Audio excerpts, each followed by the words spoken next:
Man, Kyle Rittenhouse went looking for action and found all of it. Yeah, I paid attention to that situation as it was unfolding. I saw the video where the guy was screaming, "Shoot me, shoot me." I saw the video where Kyle running away from, like running, running to get away from this mob, trips, and the gentleman, goes at him and he ends up popping him. I saw the footage of the missing bicep off the one gentleman. Like two have passed on, and that third bicep guy, I mean, he'll live, but he ain't gonna be doing curls anytime soon.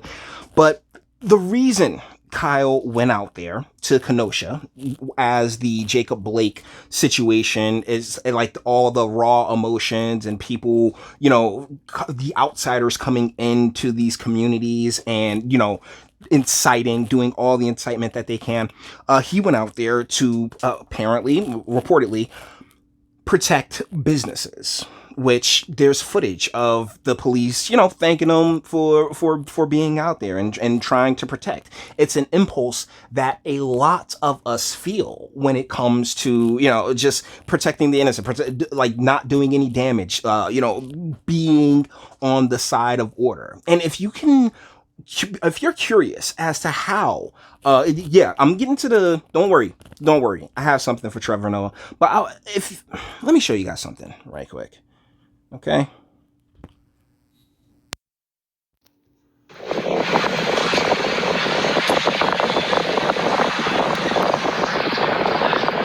That's a lot of devastation.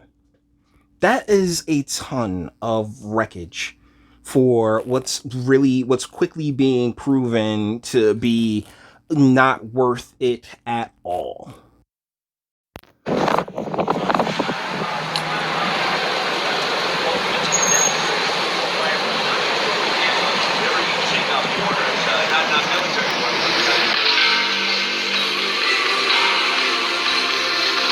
Shout out to Meomology while we're at this one. The owners of the furniture business spoke about their experience. We bought this building about 35 years ago. We're family owned and operated. We live in Kenosha, our Pleasant Prairie, and our daughter and son and granddaughter, we run it. And the people around here, we love them and they love us. So I know it can't be any of the people that we know. And well, I was told that somebody that was in the process of doing some damage to it couldn't even pronounce Kenosha right. So it shows you they're not from here. So there's a lot of outside agitators. Not to cut the lady off. I mean, there's like if you go to the memeology video, there's she breaks down within that video on another guy's channel, and it's really sad stuff. And a lot of people have that impulse to want to go and help and prevent this type of hurt and this type of pain from happening. But that's what brings us. Hold on. That's what brings us on over to Trevor Noah, because as I've said on this channel multiple times, he's terrible and he's not an American. And so that impulse, that drive to give a shit about your neighbor, and because I feel for that woman, even though she, but either way, I feel for that woman, and I'd want to prevent anyone from going through that type of hurt. But Trevor Noah doesn't. So let's hear what he has to say. That's right. Last night, some guy decided to drive to Kenosha with his militia buddies to protect a business. He's from South Africa. He's literally been in America for all of 15 minutes. And the concept, this very American concept of giving enough of a shit about your neighbor to want to help them in their time of need, particularly while, the powers that be are incapable of protecting them and helping them. Yeah, that's totally flying over his head. And apparently ended up shooting 3 people and killing 2. But don't worry, the business is okay. Barely, man. I mean, seriously. And why are you? Oh, so you're also concerned about these 3 people who the 2 people who got killed and the one person that got injured? Really? Oh man, this is it's like you can see the hand jammed up his ass. And let me tell you something.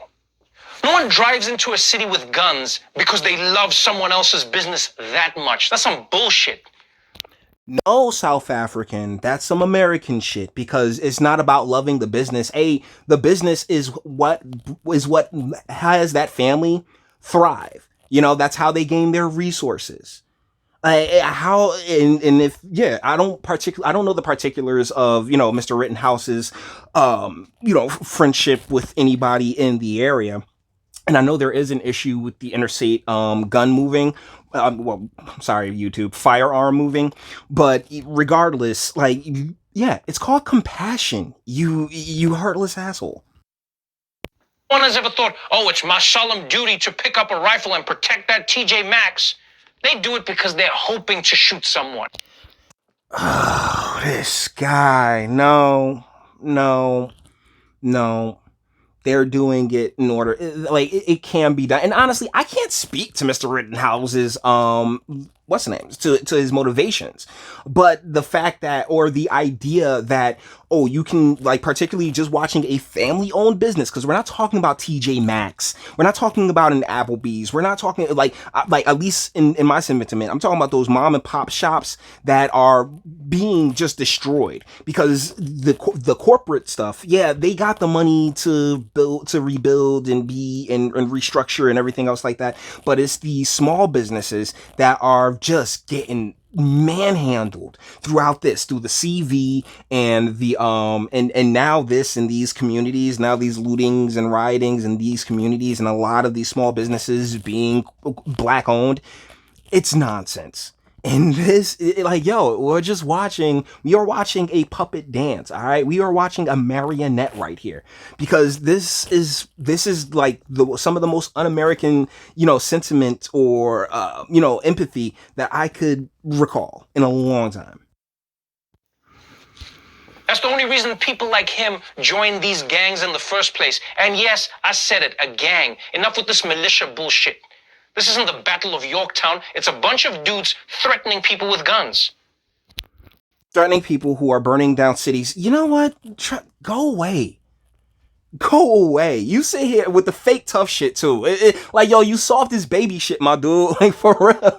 I don't think Trevor Noah. The only time Trevor Noah ever get hit is from the back and his handlers when I would have you. Because let's be real.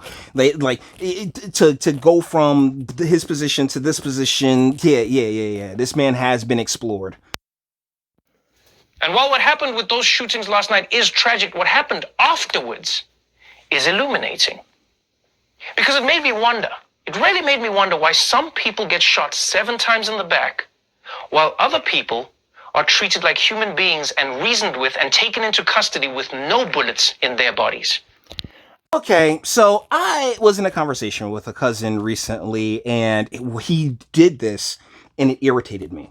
And my ex used to do this all the time. It's one of the most feminine things I can think of. And that is comparing apples to oranges. That you are asking, okay, so something that took place in Kenosha, Wisconsin, right?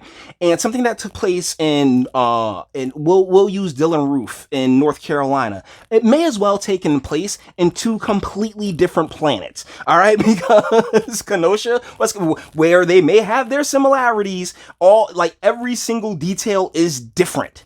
All right. And we saw the situation with Blake, right? Oh my goodness, he was reaching for something in his car, which is now, I think, confirmed to have been a knife. And so, yeah, bro, after the wrestling, after they actually tried tasing him, all that other fun stuff, as the more of the Jacob Blake stuff comes out, these people are they're doubling down. My goodness, don't even get me started on the NBA. And so, in order to keep the narrative popping and going, you got plants like this douchebag. How come Jacob Blake was seen as a deadly threat for a theoretical gun that he might have and might try to commit a crime with? But this gunman who was armed and had already shot people who had shown that he is a threat was arrested the next day. Because there's 2 different situations. Jacob Blake was literally reaching inside of his car for apparently a knife. That's what's been reported. and was an active freaking threat to law enforcement himself. He was a in-person threat that was going down at the moment. The police were barely around for any of the for any of Mr. Rittenhouse's situation, so it took them a little bit longer to investigate and then go and get him. But they did go and get him. What is your problem? Given full due process of the law, and generally treated like a human being whose life matters. Because his life mattered to him. He had self-preservation. That's how he ended up in this situation, because a lot of that was self-defense. Like, yo, you can't sit there, particularly that, shoot me, no. Dude, you can't sit here and tell me, oh yeah, like, it wasn't self-defense when it comes to Mr. Rittenhouse. But when it comes to, Mr. Blake, yo, he basically threw his own life away. I mean, well, he put himself in that situation with the choices that he made. How did Dylan Roof shoot up a church, James Holmes shoot up a movie theater, and both live to tell about it? Because once again, they did their thing. They actually had plans. They did their thing, and investigations needed to play out because that's how the legal system works. And unfortunately, due to the institutionalization of a lot of people from urban backgrounds, they kind of used to dealing with the cops. They kind of used to, and the lack of fatherhood and ability to deal with authority. Yeah, my guy, it's yeah, it's basically you're dealing with Neptune versus Jupiter. You're making a false equivalent argument. My ex used to do this all the time, and you know what I do? I stroke the hell out of her, and she come back to me apologizing and all nice and sweet because yeah, she didn't particularly get it, but unfortunately, yeah, you're a dude. Why is it that the police decide that some threats must be extinguished immediately while other threats get the privilege of being diffused? She used the word privilege there, right? No, it's not the privilege of being diffused. The deal is that they don't pose immediate threats. Blake posed an immediate threat. You know what? It's not how. It's just, it sucks that he does do it. Like I get it. Like, yo, you're doing what Master told you to do. I completely understand. But it's just the fact that you're doing it. It gets under my skin. It irritates me. I'm asking these as questions, but I feel like we know the answer. The answer is that the gun doesn't matter as much as who is holding the gun. Because... Oh, shit. That was deep. Oh, man. You know what? Man, the gun really doesn't matter as much as who's holding the gun and the circumstances that led up to that person holding the gun and how they got there and whether or not they are holding that gun and, at the moment, particularly with dealing with authority. So, oh my goodness, this is so deep. This is so deep. Oh. Some people, black skin is the most threatening weapon of all. Says the beige dude. Oh my god. Yo, pass. Hard pass, guys. Alright? Seriously. Trevor Noah is still the worst. And that's the title of the video. So guys, with that, hold on, right quick. Before we exit, it's not just Trevor Noah. I want to introduce you to somebody. Let's get to this lady right quick. Because though some locals support chaos in the name of Black Lives Matter, this woman pissed me off. Let's get into this right quick.